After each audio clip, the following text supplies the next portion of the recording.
The chaos that's engulfed Libya in the last few weeks has sent ripple effects throughout the society, and one unexpected group has been called up to fill gaps that no one could have anticipated. No, from Scout Benghazi. You are not a doctor. Scouts. The Boy Scouts of Libya. Around 3,500 here in the town of Benghazi are organized and able, and find themselves called upon to take on tasks that many would expect of the state, or at least more professional, trained volunteers. But the state is all but gone in rebel-controlled Libya. Its offices just burnt out shells. For 42 years, the Gadhafi government set things up so that it was the only game in town when it came to social services and running the country. As opposition spokesman Mustafa Gariani puts it, that left a troubling gap. The regime really did not invest any time or money in building these institutions.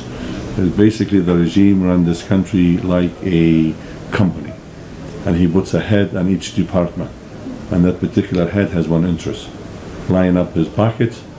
And then when the revolution came, those guys disappeared, and we found out that there is no system. It's just a big vacuum. Also compounding the problem is that so many of those who should be doing these jobs came from neighboring countries. Libya's population is sparse, and outside workers were needed, and they were the first to flee when the fighting started.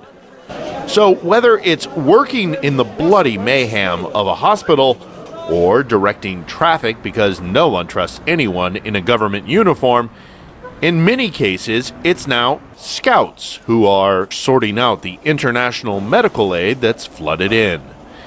These young boys and men in uniforms recognizable around the world are no longer just a youth organization. They're helping to keep order, a job perhaps well beyond their tender years.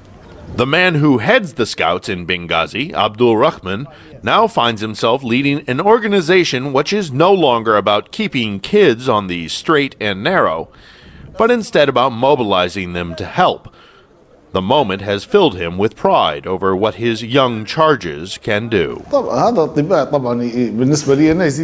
Because of God and for myself, it adds to my pride being enrolled at the Scout movement. And as an international movement, we offer a service to my country. With my experience and as a history of the movement, we give activities that have a good response, and they praise the Scouts and give us self-satisfaction.